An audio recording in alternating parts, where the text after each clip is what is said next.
also good feedback. Okay, I just didn't want to take a lot of time today because today we're finishing Hobbes, and the most important, most impactful political philosopher of from 1600 forward. And what I have come to realize as I was rereading the material, number one, I think I did a pretty good job of reducing.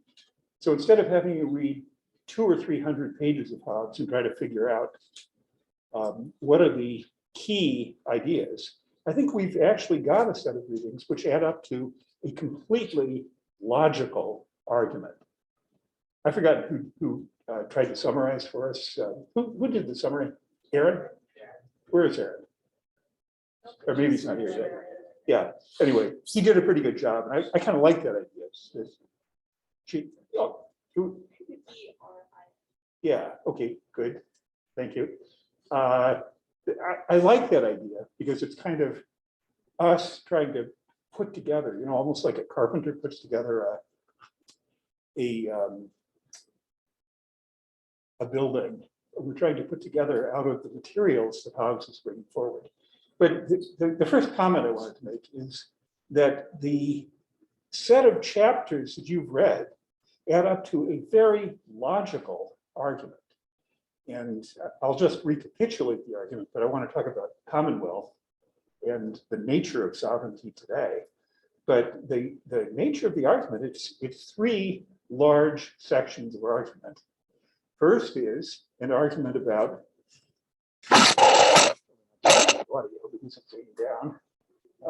First is an argument about the state of nature.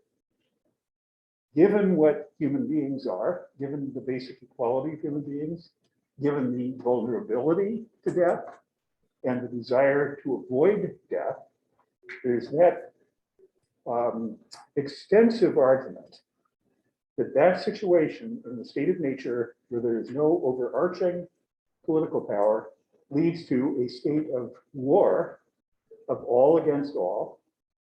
And the condition for each individual, or basically everyone, is a condition in which life is nasty, brutish, and short.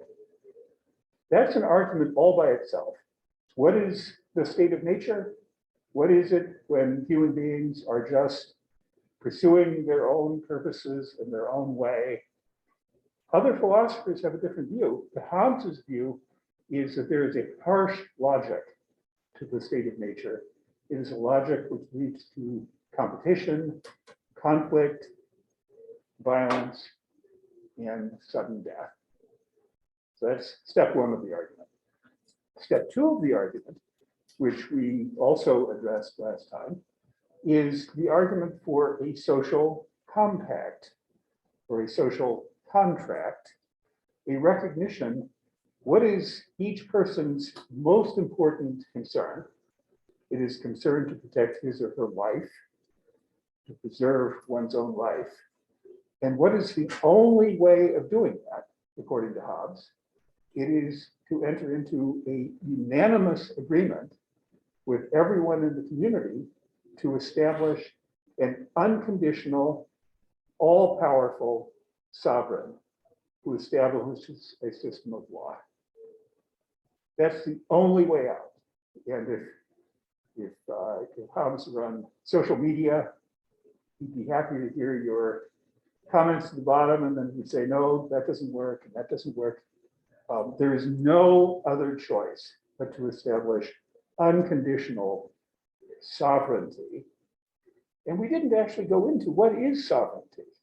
Anybody want to give a quick, easy definition of sovereignty or a sovereign?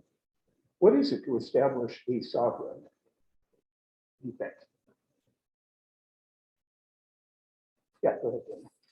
Like an agreed upon authority. So basically, the community comes to an agreement on who should lead them, and that is the sovereign. Well, that's the next step we're going to do, is who will do that. But it's establishing a structure in which there is unconditional political authority, unitary and undivided, against which individual members have no appeal. the reason I asked you, right? Oh, and by the way, I'm really enjoying the discussion. Almost all of you are really digging into the discussion pieces, and you're responding to each other and comments to each other. I really appreciate that. I think it's really going well. But the reason why I asked you to talk about constitution is exactly that a Hobbesian constitution is a contradiction in terms. Could there be a Hobbesian constitution?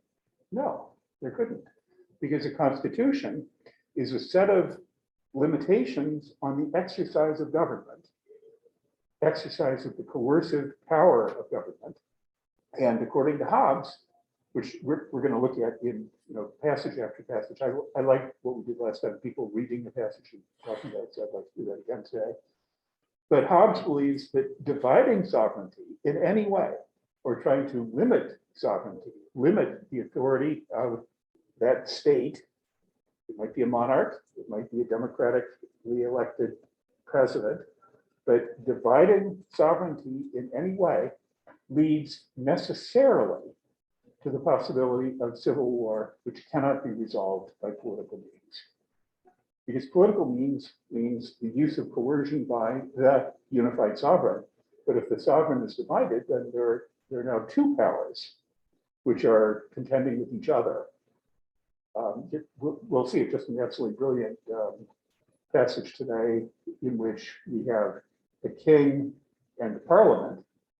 And Hobbes could not be more clear than he is in saying that leads to disaster. Having a parliament with separate powers, trying to limit the power of the sovereign, the king, leads to civil war. Is that a hypothetical? Well, according to Hobbes, it's not a hypothetical. We just lived through exactly that civil war, the conflict between the absolute monarchy and the powers associated with parliament. So that's the second step. The second step is, what is the content of the social contract? And why would people accept that social contract? Well, he thinks he has a compelling argument for why every rational individual would accept the argument. If Molly wants to say, I'm willing to agree to some kind of political institutions, but I want a constitution. Now we go back to, it's almost geometry. Remember that, well, you can't necessarily remember this because I'm not sure we talked about it, but that Hobbes was inspired by the logical purity of geometry reasoning from axioms to conclusions. That's what makes him think that he has a science of politics. He begins with axioms about the natural equality of human beings, what they want, what they're vulnerable to. He then derives, like a theorem, Pythagorean theorem, he derives state of nature in which it is a state of war of all against all. That's a theorem, according to Hobbes. It's a logical deduction from the axioms. And then if Molly is a holdout and says, sorry, I want a constitution, I want limitations, I want there not to be oppressive use of power, according to Hobbes, that is contradictory. And therefore, no agreement will be reached. And therefore, we're back to the state of war. But we've already agreed, the state of war is completely unacceptable to all of us universally. So we only have this really stark choice. We can live in the state of nature / state of war, or we can accept a social compact which establishes sovereignty of political power, unconditional, unconstrained, and undivided. That's very extreme, isn't it? Because it basically says we as citizens have only one, is it a right exactly? It is the right to be governed, but we have no rights against the sovereign. We can't go to the sovereign and say, no, you're not living up to your terms of the deal, because the only content of the social contract is that the sovereign has all political authority and exercises that political authority. Even if we had the simplest possible constitution, not the Bill of Rights and the many articles of our Constitution in the United States, but rather we have the simplest possible constitution, absolute sovereignty, but the sovereign must govern in the interests of the citizens. What is the logical import of that last sentence? Yeah, go ahead. Yeah, good. I guess that you can almost say like anything, they can almost kind of rationalize that anything is the best interest of the citizens, right? Like, I mean, say you kind of do propaganda or something kind of like the Nazis, like, the Jews are really bad, like for German citizens, like it's in your best interest to kill them all. So I guess that's not like, it's not hard to make the next, it's like not hard to make the connection between that and just like kind of the murder and violence. So I think you're making a legitimate point, which is what is to prevent the sovereign from killing half the population or enslaving a third of the population? What is to prevent the sovereign from doing bad things?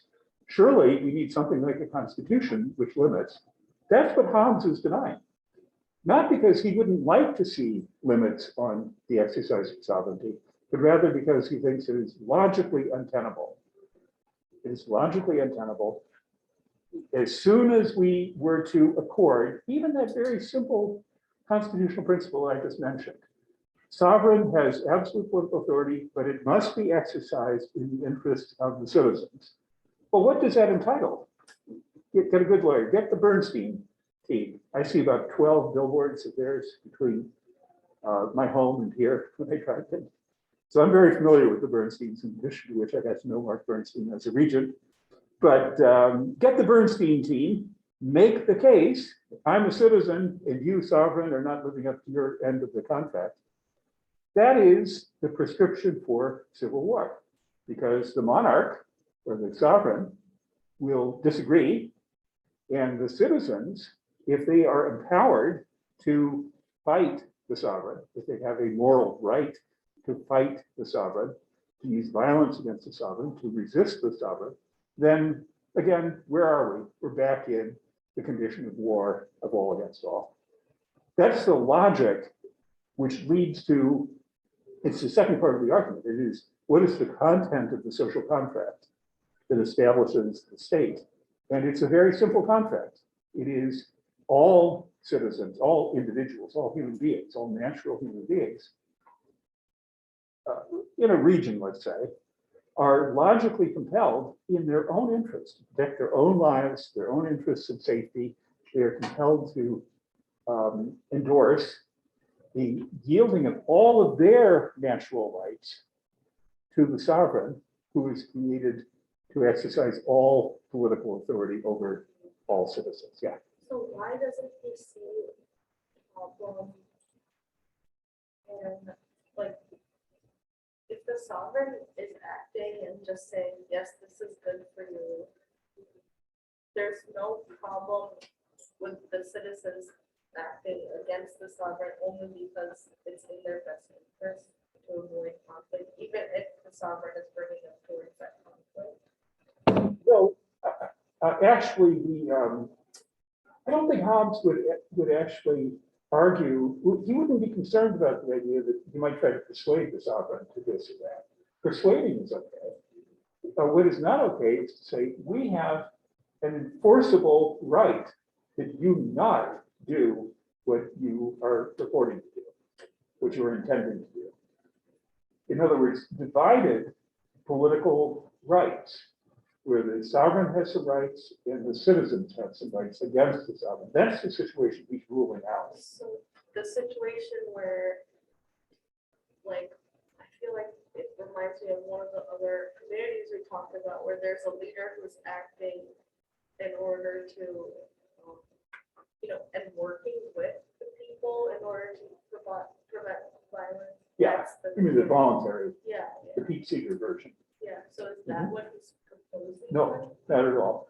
Because he doesn't say that the sovereign needs to be a nice person, an agreeable person, a collaborative person.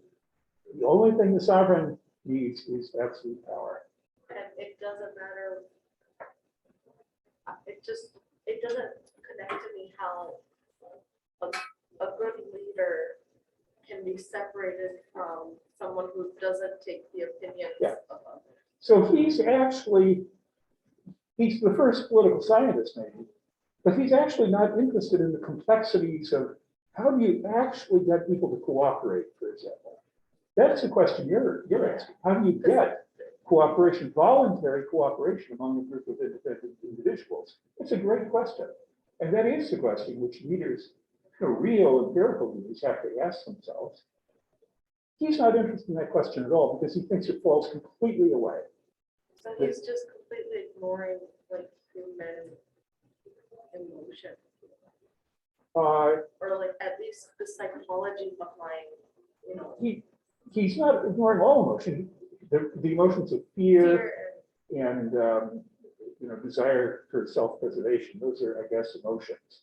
And he's not ignoring those. It feels mostly biological. Like it doesn't, like the criticism that I have with this is that it doesn't feel, it reminds me of another argument that we talked about last semester, but where it doesn't feel like the considerations of, like having a good life versus having just a protected life, Yeah. Well, he actually, in this chapter 18 and chapter 21, the two chapters we today, he actually addresses those questions, which we will move on to in just a minute. I'd like to get both of your questions. Go ahead. So, if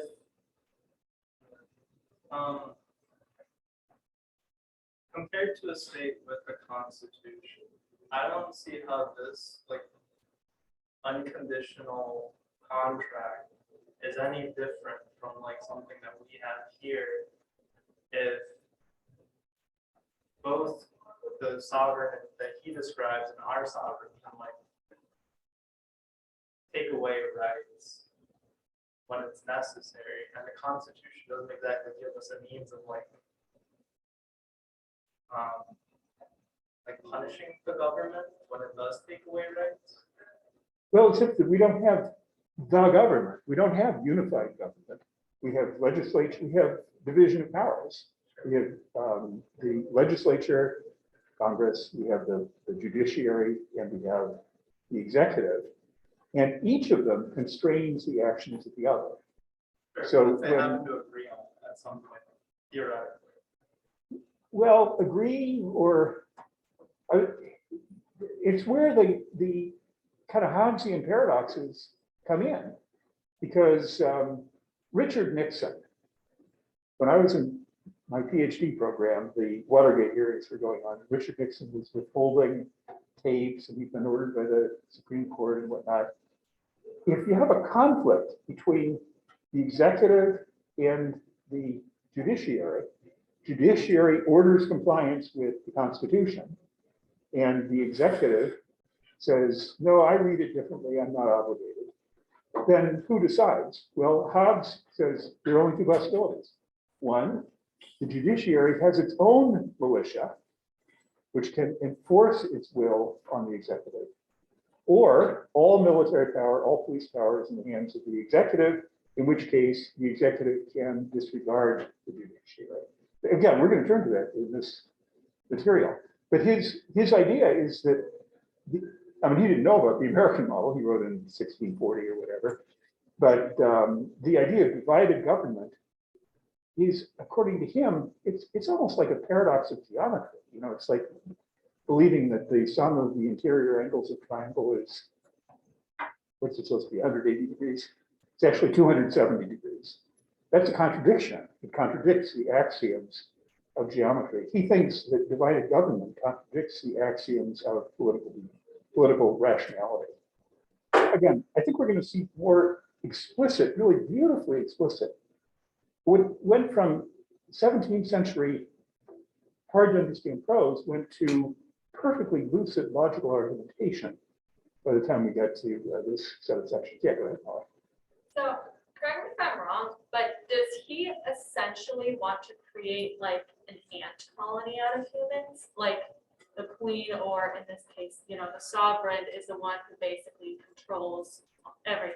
And like nobody Good would question. disobey the ant queen, like she Great. basically commands them everything, hive mind, nothing like that. So in theory, he believes that the sovereign does have the ability to, if the human beings want to settle the forest and the sovereign says, no, we're a city people, then the sovereign has the authority to prohibit, has the authority to create rules and laws of any sort.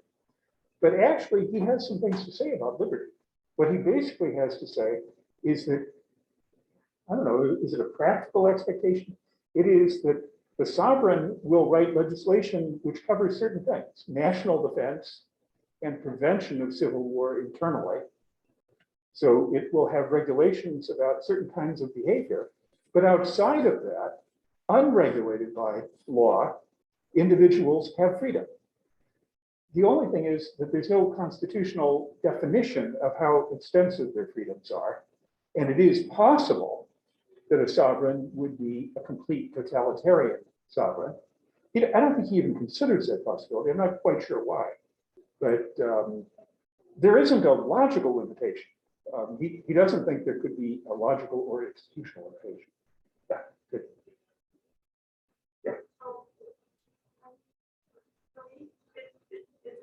It's hard for me to not see this man as someone who's like when you grew up like privileged. For someone to say that only totalitarian government is the best way, it's hard for me to believe that that's somebody who's been who's the government has done them wrong. Like, I mean, in the U.S. slavery, like there are countless like kind of times when the government was clearly in the wrong and people suffered for it. So, and unless you kind of, I guess, experience that for yourself, I guess I don't really see how you could, I guess it kind of makes sense that this is the way he thinks about it and that the government, this is the only way. But when you look at how badly the government has treated people, it just makes it hard for me to see why that makes sense. So we do have to recall, we're talking about the 17th century, not the 20th, 19th, or 20th century. But even people like in the lower class of the same what times he was in, Right. like I think he grew up in a relatively comfortable situation, right? Like No, he got to go to college, he got to do Yeah. things that many people got, like It's true. the majority of people didn't get to do. It was a So bit of a coincidence that he happened to have an affluent lovemaker uncle who was able to send him to college. He basically grew up as a rural child who most likely would have become like a blacksmith or an artisan. So he didn't have a lot of family privilege aside from this fairly affluent uncle. You're right about that. I mean, you're right about a lot of the things you said. It's an important point that you're making, that there's a realism factor. You used the word totalitarian, by the way. I think that's probably not a good description of Hobbes's view. It's unified, indivisible, and unlimited political power. A totalitarian does imply ant colony. It does imply orchestrating and governing every aspect of life. And as a matter of fact, Hobbes did not believe that that's what would occur in an English commonwealth. He believed that there would be very large scope for individual activity, deciding, I'm going to go to London and try to make my life in London. I'm going to live where I want to live. I'm going to take up the trade that I want to take up. He believed, as a matter of fact, the sovereign would not limit all forms of life. What he, for all life choices.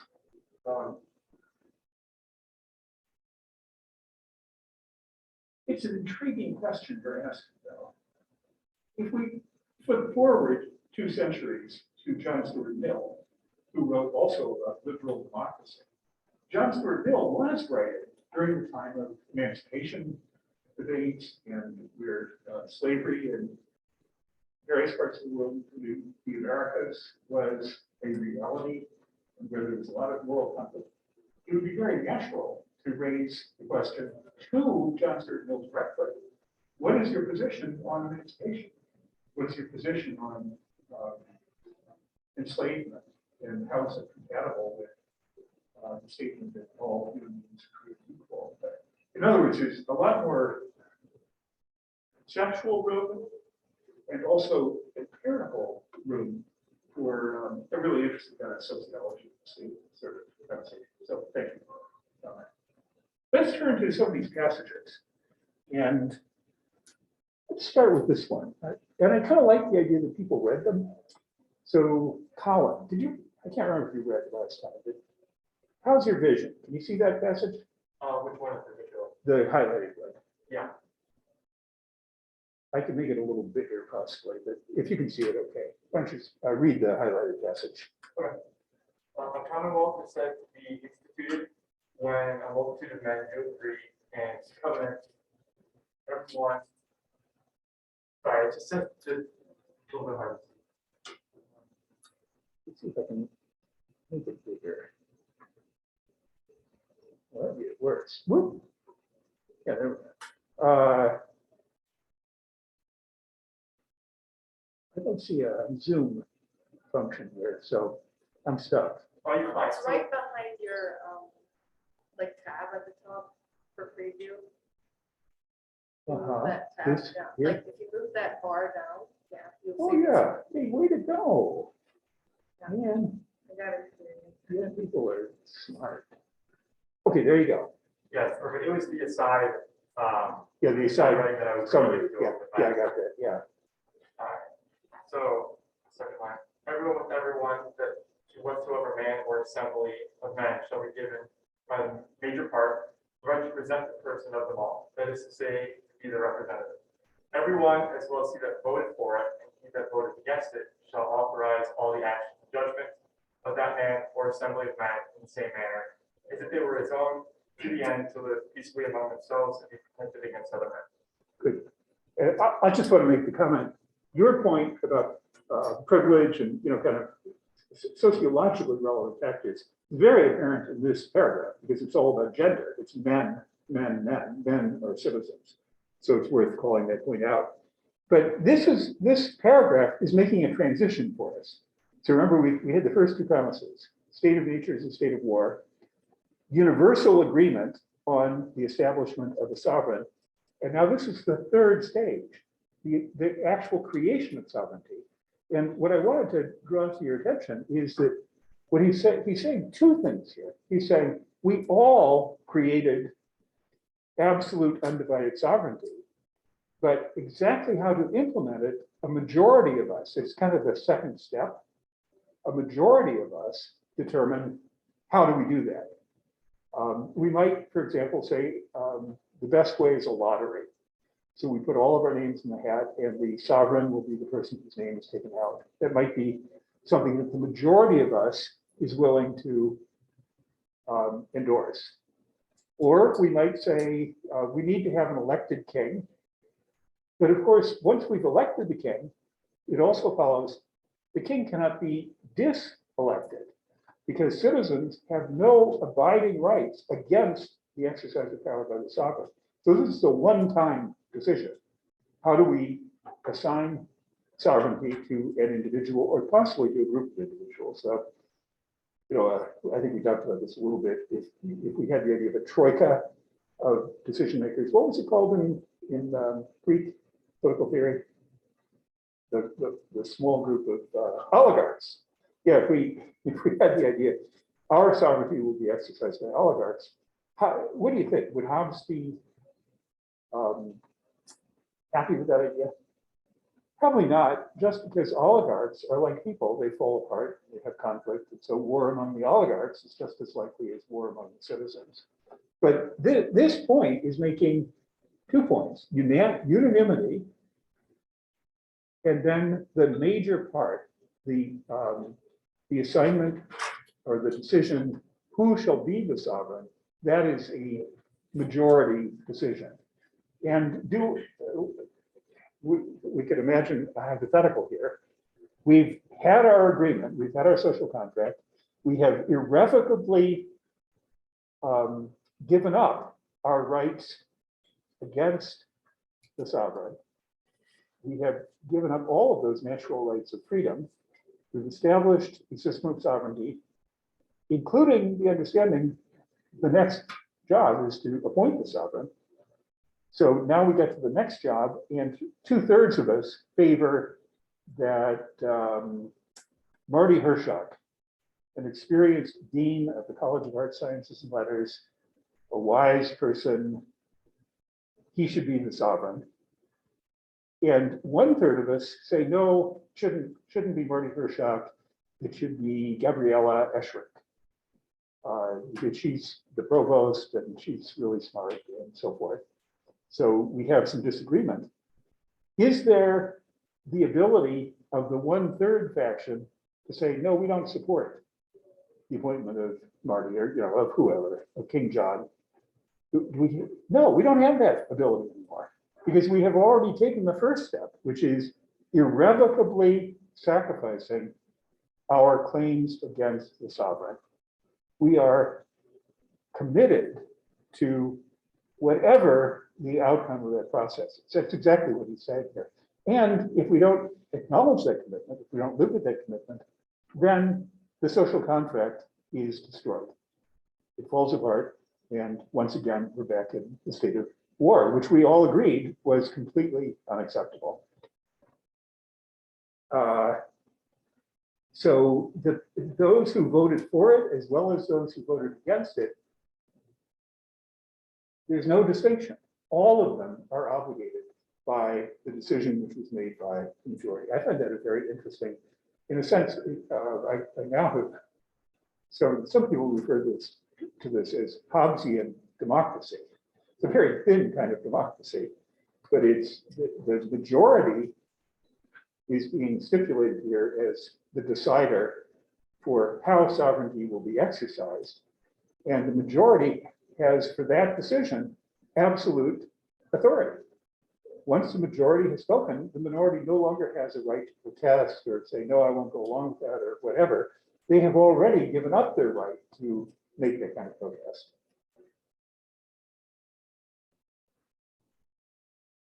Okay, next. Let's see what this one gives us. He's ready to, yeah, Aaron. I was just complimenting you a little while ago on a good summary of that. So how would you like to read this passage? Secondly, because the right of very person of them all, given to whom they make sovereign, by covenant only of one to another, and not of king to any of them. There can happen no breach of covenant on the part of the sovereign, and consequently none of the subjects, by any pretense of forfeiture, can be freed from the subjection. That he which is made sovereign makes no covenant with the subjects beforehand is manifest. Because either he must make it with the whole multitude as one party to the covenant, or he must make several covenants with every man. The whole as one party is impossible, because as yet they are not one person. Great. So what is the point here? The sovereign is not just first among equals. The sovereign is not part of this agreement. The sovereign is the result of this agreement. And no one has a claim against the sovereign. It's a very strong statement. So that was why I highlighted it. There can be no breach of contract. If we were to say, okay, King John, you were appointed sovereign by the majority, but you haven't lived up to the terms of the deal, and we therefore reject you. Hobbes is saying here, he is not part of the deal. He is given unlimited political authority. And it is within his legitimate authority to make whatever rules and laws he prefers. Kevin. Yeah, maybe I'm misremembering or we were reading. But didn't he say that covenants can only be made outside the state of nature? So how do you make a covenant to enter or to exit the state of nature when covenants can only be made outside of it in the first place? So I don't remember that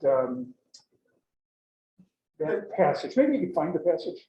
Yeah, just the reasoning I think I remember is that if you have a covenant is like a future contract. It's not like it's like Right. you're trying to do a promise. Right. But promises can only be sort of guaranteed through common power. Yeah. But the entire purpose of this is to create a common power. So how do you create a common power?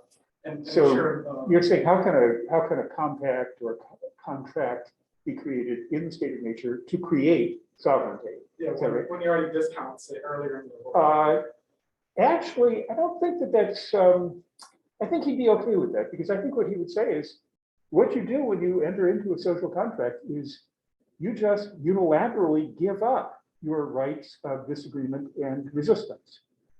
So in a funny way, it's not like a contract where you agree to do something in exchange for someone else agreeing to do something else. Rather, it's just a universal statement.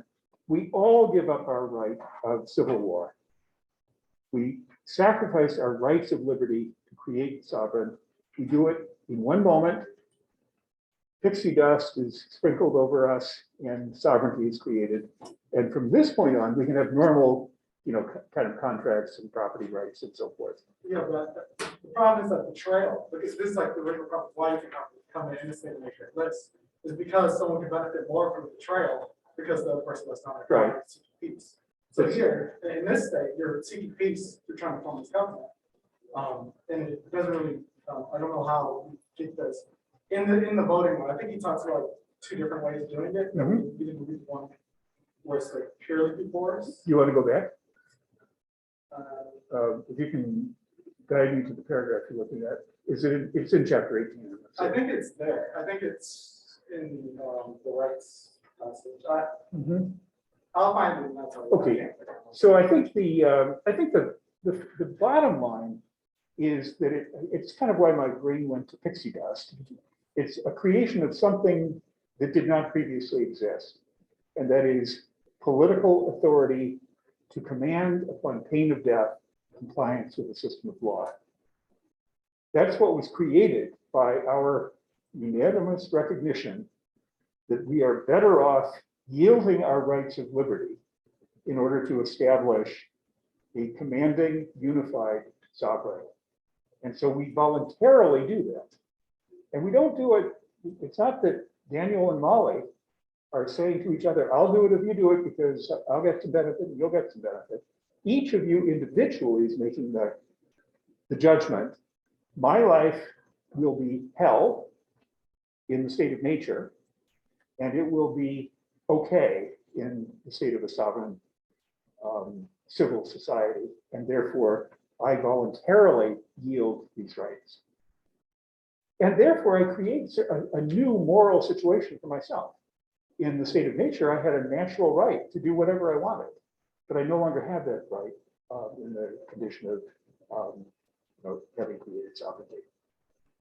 So I'm kind of thinking it's a really interesting question to raise.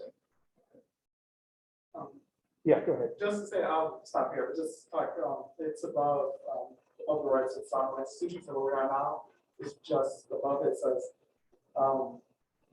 just before that chapter starts, it says, this latter may be called a political commonwealth or commonwealth by institution, and the former commonwealth by acquisition. And it says that the one by institution is through like voluntary submission, while the one through So let's count paragraphs. Is it like the 3rd or 4th paragraph at the beginning of the chapter? commonwealth, go up just one page, and it should be there. Oh, into the previous chapter. Yeah. So, yeah, he makes a distinction there, commonwealth by institution. Okay, and how many paragraphs shall I go back? No, go down, you were there. Okay, Right, stop there. The attainment and from there. so the attaining. Okay, so read us the passage. Sure. The attaining to the sovereign powers by 2 ways. One by natural force, as when a man maketh his children to submit themselves and their children to his government, as being able to destroy them if they refuse, or by war, subduing this enemy to his will, giving them their lives and their condition, or giving them their laws in that condition. The other is when men agree amongst themselves to submit to some man or assembly of men voluntarily on confidence to be protected by him against all others. This latter may be called a political commonwealth or commonwealth by institution, and the former a commonwealth by acquisition, and the first I shall speak of commonwealth by institution. Good. Okay, so what is it you're seeing as a problem here now? I don't understand how you can get commonwealth by institution. So I think that's, well, at least I would continue to propose that a social contract is actually not an agreement among us. It's rather a unanimous conceding of certain rights we had in the state of nature. So it's a performative act which happens once, and it creates a new moral situation. That's what the institutional creation of the sovereign is. It is, we all sacrifice our rights of natural liberty in exchange for, well, in exchange, that makes it sound more like, but who's it with? It's almost like going to lunch. How about we go over to La Pita for lunch, but we have to be unanimous? Well, it's not exactly a contract. It's simply, we came to an agreement we're all individually willing to keep. And I think it's more like that. It's not that I'm entering into an agreement with each of you individually, and I can like sue you or bring a charge against you for not keeping your terms of the deal. It's rather, we're almost literally taking our rights of natural liberty out of our pocket. At the same time, we're all putting them down here, understanding we can never take them back. I don't know. Maybe that, just test it in your mind. But thank you. That's really an excellent question. Okay, let's go on to a couple of other passages, which I felt were really strong. I'll read this one. Thirdly, because the major part, that's the majority, the more than half of the individuals, the major part hath by consenting voices declared a sovereign, declared who it is. He that dissented must now consent with the rest. That's the point we were just making a few minutes ago. The fact that having sacrificed our rights of natural liberty, having created submission to a sovereign, we are also committed to this process through which we select a sovereign, and that means the choice of majority rules. And so he says, he that dissented must now consent with the rest. So you got to accept, even though it wasn't your choice. That is, be contented to avow all the actions he shall do, or else justly be destroyed by the rest. So again, it's kind of strong language, but he's actually interested in putting all of his points in strong language. He believes that law is not meaningful unless it's backed by the sanction of death. And individuals who have sacrificed their rights of liberty, who now say, yeah, but I'm not willing to be regulated by this system. What he's basically saying is they can be excluded from the community or they can be subdued. Yeah. I think like the problem I have with that is that it's a failure. Like he's saying you bring this to a point where, and then you're going to be going like kill people, which is war. Well, it's not war all against all. The idea is that once you have this superior power, conflict no longer happens. His view is that rebellion won't happen, theft won't happen, seizure of other people's property won't happen. None of that will happen because the sovereign has the ability to use overwhelming force to punish the transgressors. So he doesn't believe that war, I mean, it would be a powerful argument against his position if, if we could argue, well, you just described another way of getting to civil war. But his view is that once we've created that superior power, civil war is no longer possible. Yeah. Just thinking about it, I think we all think that it's just so out there to kind of see that much power that Yeah. like give that much to this person. But I think that we underestimate how big a part fear plays in this, just because fear is just such a, it's maybe probably the most powerful emotion. I mean, that's had been, but I think that it's not even that the people have that much fear. I mean, they do. I'm sure they're scared of violence and being killed by their own neighbors, their own families because of this state of civil war. But I also think that there's so much fear with the people in power, just of chaos. I think there's a lot of fear of chaos. Mhm. That's kind of what leads to a civil war. I think that the biggest part of this kind of view of Hobbes that I see it is just the fear. It's just fear in general because it is such a strong. Yeah, so, and you're absolutely right, the fear and desire to preserve my own life Those are the prevailing and dominant emotions or motivations which individuals are said to have. I want to put a little parenthesis in here. I don't believe at all that this is a viable political theory. It is a model. It's a, I don't know, it's like a model of an epidemic or something. It's how politics would work if we just use these basic axiomatic assumptions about individuals, conflict, fear, and war. This is what you get. It's a model. It's a, in a sense, a kind of formal demonstration of a certain kind of result. But it's making all kinds of presuppositions, which you challenged about half an hour ago. Are there institutional solutions to? We're going to get to a passage where he says the judiciary. Of course, the judiciary must be controlled by the sovereign. Well, that's a little bit shocking because we think of the judiciary as being an independent break on sovereignty. He thinks that is conceptually, demonstrably contradictory. But we might say, in fact, John Locke will say next week, he's invited lecturer, he's very old now, but he'll totter in. He's going to say, Hobbes, your position is way too extreme. Constitutional sovereignty is possible. He's going to make that argument. And it's why I gave you the Pete Seeger example last time. There are people who would argue that anarchy is possible. It is possible to have peace without sovereignty. People would make that argument. And they would make it on institutional and behavioral grounds, that it's possible to persuade people to collaborate and cooperate. So this Hobbesian model, it is a model. And when I was extolling what a great political philosopher Hobbes is, it's not because he comes to the right answer. It's that he's reasoning very logically, which we can then criticize, and we can try to figure out how, in the political philosophy that we would like to embrace, how do we handle the problems of conflict and disagreement and resort to force, which Hobbes was most concerned about. Yeah, so Molly, yeah. So, and I'm kind of starting to understand it a lot more, just based on like what we've just been talking about it more.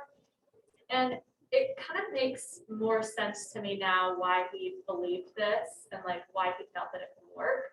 Because, I disagree with the fact that a sovereign wouldn't just go all the way as of like, there's going to be at least a couple of them that just go all the way and like basically plan out their citizens' lives, like just because they can.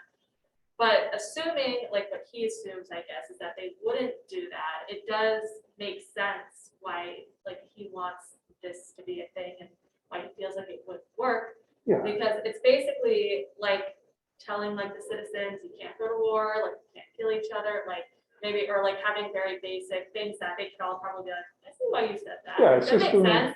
And then they can just basic do thought. whatever they want. Like they can wake up when they Right. want, they can have what they want for Have breakfast. the career lunch, they dinner, want, Yeah, the like, writing that they want. yeah, assuming that's what happens, they're Mhm. not really limited. And Right. what they're limited in, they're probably not gonna miss. Right. And since their power is absolute, you could say there's no poverty either, because you just go in there and be like, give your food to them.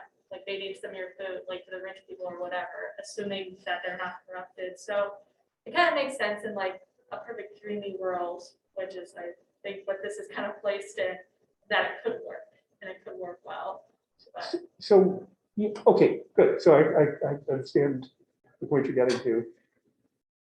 We did see the results of totalitarianism in the Gulag, and we saw a dictatorship, well, two dictatorships really, Hitler's Germany and Stalin's Soviet Union, two dictatorships which exercised absolute power and with horrendous individual consequences. So you might say a pro-Hobbesian, a kind of an optimistic Hobbesian would say, it's not in the interest of the monarch to exploit and destroy his or her servants. And therefore, the monarch won't do that, or the sovereign won't do that. But that's a pretty weak argument. Okay, so I want to gather the comments, yeah. Yeah, so I think what you just said is pretty much like one thing. understand, we tried to make a model, but I don't understand what the purpose of making a model that is bound to fail is. I don't know, I think it's good that he considered a model, but while reasoning through, you know, a model, you should also propose what could go wrong in order to support your argument and why it would be viable. Otherwise, what's the point in you even Right. supporting it? So I don't, I can see the arguments for, but there are too many arguments against that I don't like how he did not, like he Right. completely ignored. And it's the absolutism, the Yes. undivided absolute authority, Yeah. which is objectionable. And were there examples of vicious tyrants at the time or prior to Hobbes? Of course there were. So it's not as though tyranny was, you know, unimaginable for Hobbes. So yeah, point taken. Yeah, go ahead. I think like for me, if I was to like imagine a world where this was possible, if you want without like money or classes or property, but like there's no incentive for the sovereign to like betray its people. And then like then I think I could like accept the premises, except maybe not like people are in a constant state of disorder. Okay, If they don't have a sovereign, then maybe an unconditional sovereign might work. but I guess the point that several people are making, and I guess I would chime in and make the point myself, isn't there another solution possible that avoids the Hobbesian decline into war of all against all, which is stable, but which preserves secure individual rights and liberties? That's really the hard question. Is there a political solution which avoids civil war, but which establishes securely rights and liberties of citizens? And we, of course, believe that that's crucial. That it's crucial to living in a just society that our personhood as human beings is respected in the form of respect for our rights and liberties. I think, did I allow you to make the point? Okay, Aaron. Two things. One, about the thing that's like one unconditional sovereign could exploit people if they want. Well, okay. So if you like being a king, you have a lot of power and you're wealthy because you're a king. And you can do whatever you want. Sure, that's fine. But the end goal of all dictators is to die peacefully in their sleep as an alternative to being revolted against or killed in a revolution. So like you have some incentive not to be very extreme. It's still not a good argument, but you do have some incentive of like, well, do you like being alive? Yes. Then you gotta ease up a little bit. So what is the name of the ruler in Syria? Gaddafi? No, he was Libyan.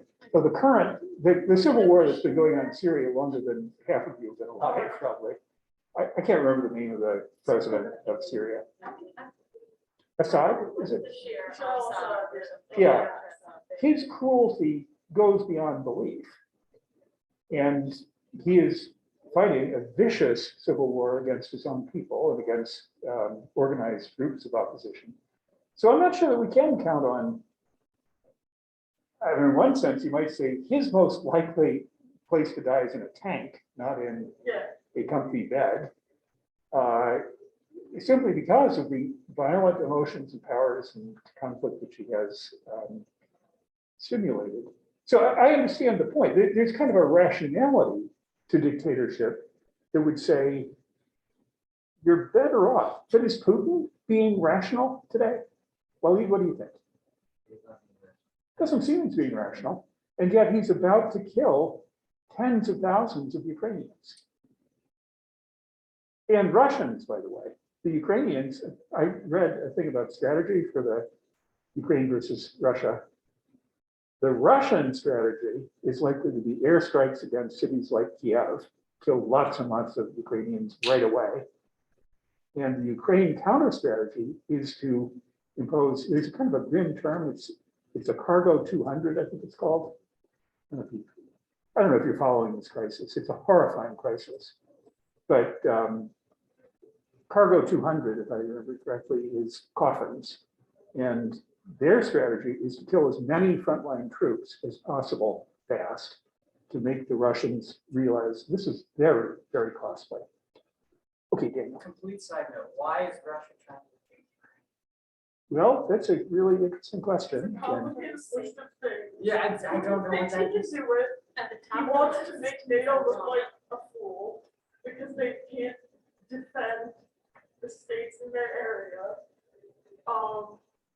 He's an authoritarian, so he can do whatever he wants, really. And So it's just just because. pretty much. No, and yeah. Well, it's Ukraine all- was part of the USSR, Yeah. Right, yeah. major part. It was the breadbasket of the USSR. It's a very resource-rich region. So there might be a geopolitical reason. It's the same reason, well, that would be the same reason that Hitler invaded the Soviet Union. He was also trying to seize the Ukraine. And so there's the resources, there's the buffer against Western Europe, there's the crazy sense of, I'm going to restore the Soviet Union. He has said that many, many times. The greatest tragedy of the 20th century was the collapse of the Soviet Union. So there's, I mean, it's a nutty thought, but he appears to have it. But then I think Aaron's point about his desire to manipulate and kind of pressure and prod the West, both NATO and the United States, is an important part of it as well. And the thing about, and I realize we're going off target here a little bit, but one of the things that one realizes after a century of war from 1900 to present is that it's easy to threaten war. It's unpredictable how and when war will occur, and it's also unpredictable what the consequences will be. So, speak to him, I guess. Every morning I get up early and look at my news feed to see if they've invaded yet. Because by the time we get up, it'll be the middle of the afternoon in Ukraine. So it's good timing for us. Watch that. Okay, who else had a comment? I thought there was another comment. Okay, great. Let's move on. I think this repeats.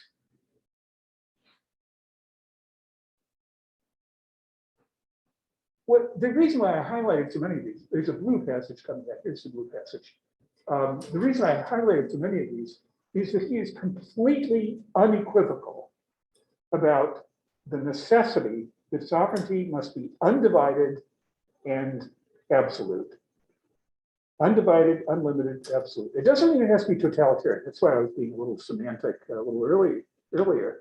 It's not that he thinks sovereignty must govern every aspect of life. It's rather there can't be a constitution. There can't be a limit on some area. So if the sovereign decides freedom of the press, New York Times should shut down tomorrow because it's harmful. It's harmful. I think it's harmful because you need to justify that. Well, your point, being a leader means bringing people along. Well, he's not talking, Hobbes is not, he's not really interested in the realities of politics. But he would say, if the sovereign wants to shut down the New York Times and the Washington Post and just allow Fox News to do all the news broadcasting, it's within his power to do that. And no legal argument, no constitutional argument could be made against, because there can't be a constitution.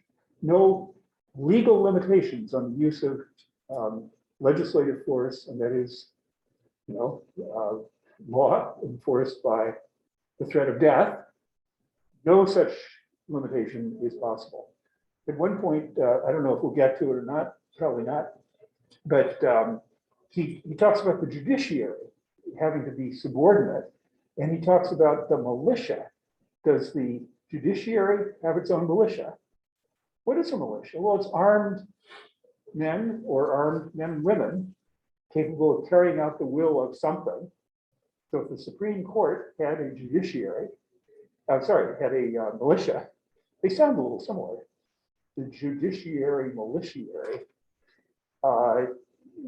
Then where are we? We're back into Hobbes land because we're into the kind of conflict, frankly, we saw possible on January 6th, a year ago.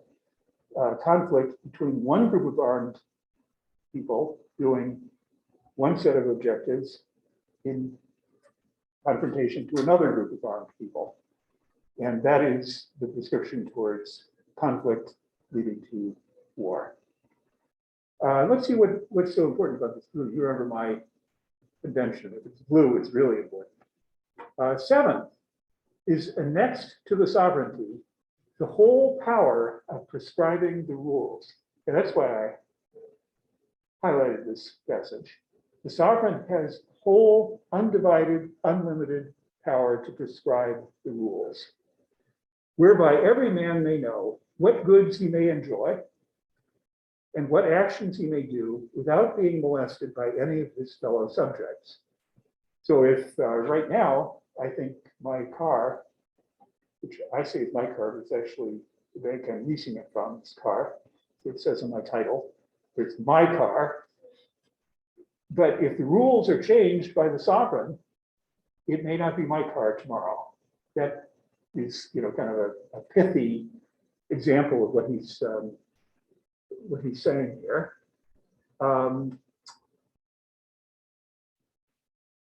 These rules of propriety, or meum and tuum, I'm guessing in Latin that means mine and yours. Is that anybody study Latin in high school?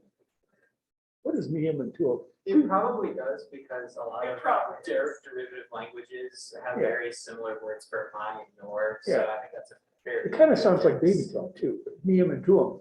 But it's a little bit logical, mine and thine.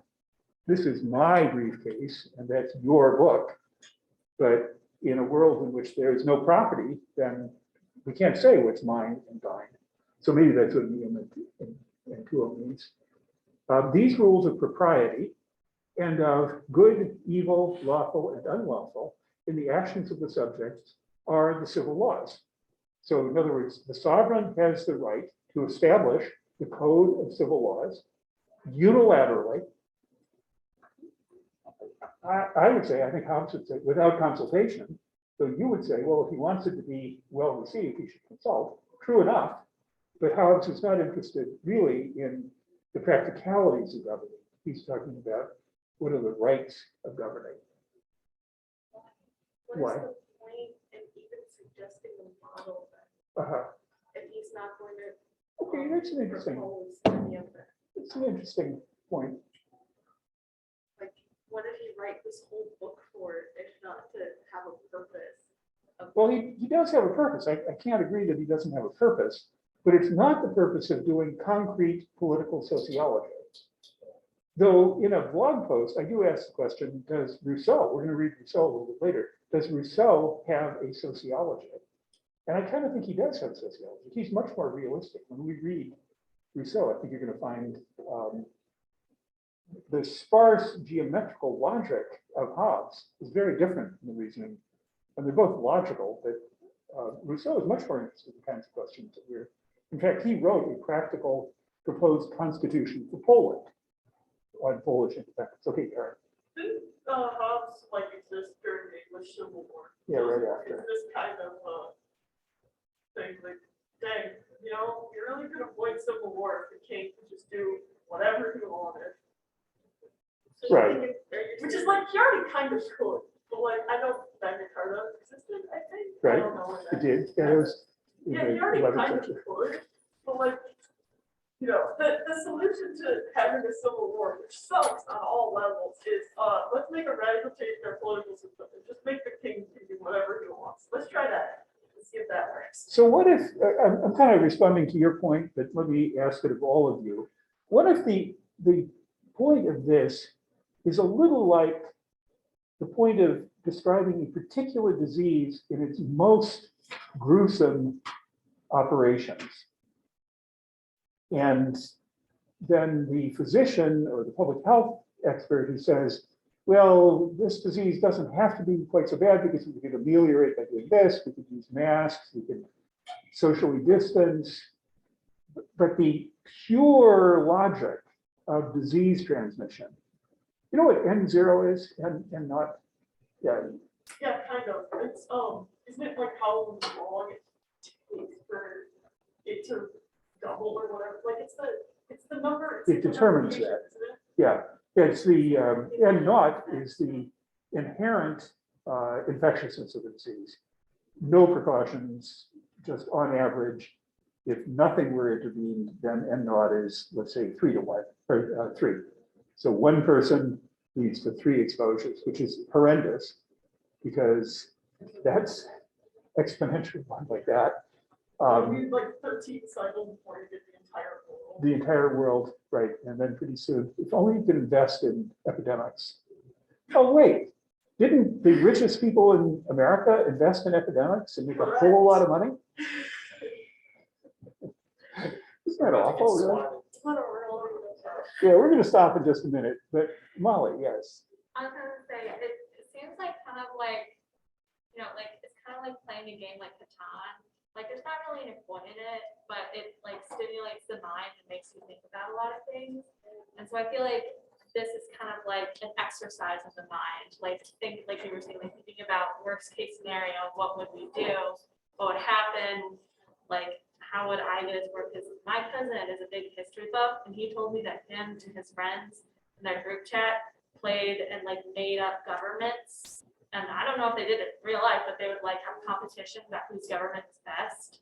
And they like did fantastic with governments. You know. Yeah, simulations. Right. So it kind of just seems, yeah, like almost like a. But this is thinking kind of like, process. is Sim City, Sim Earth, were those games when you were Civilization. kids? What would you call it? Civilization.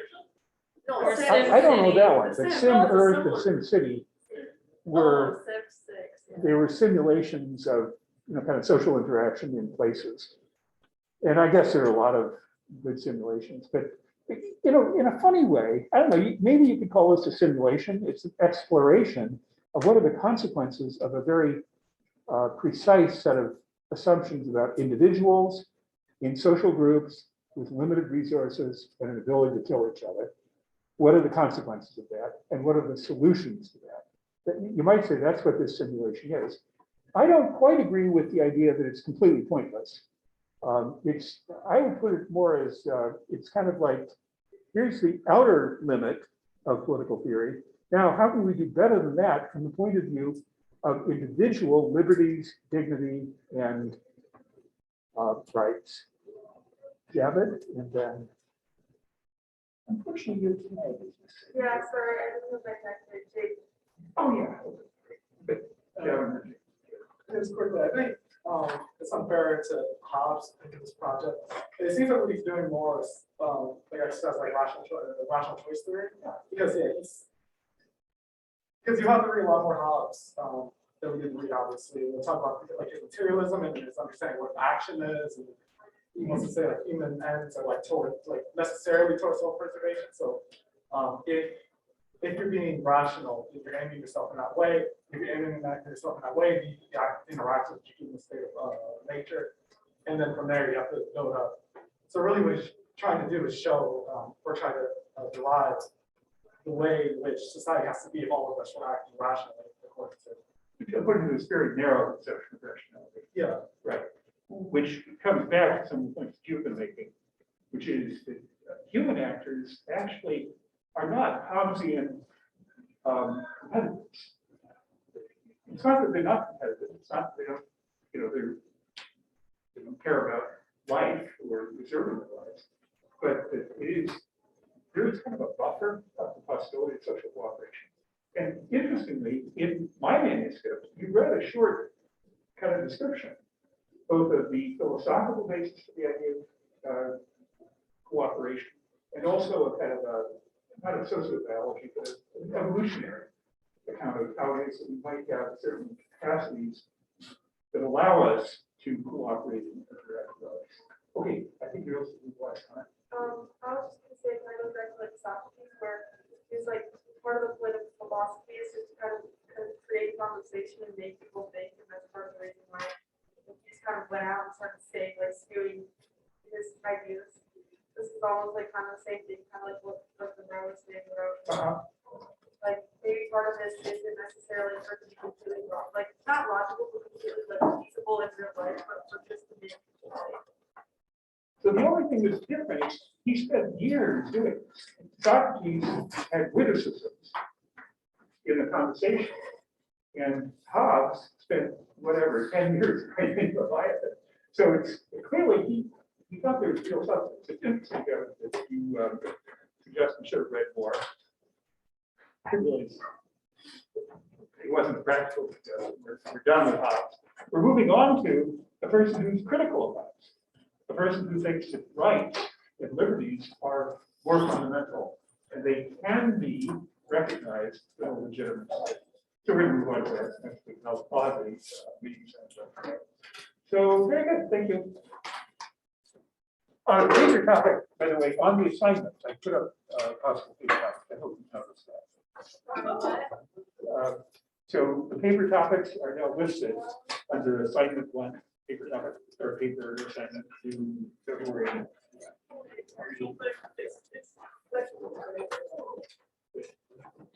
And I'm also open to alternatives. You know, if there's a topic you wanted to pursue, I can work with you.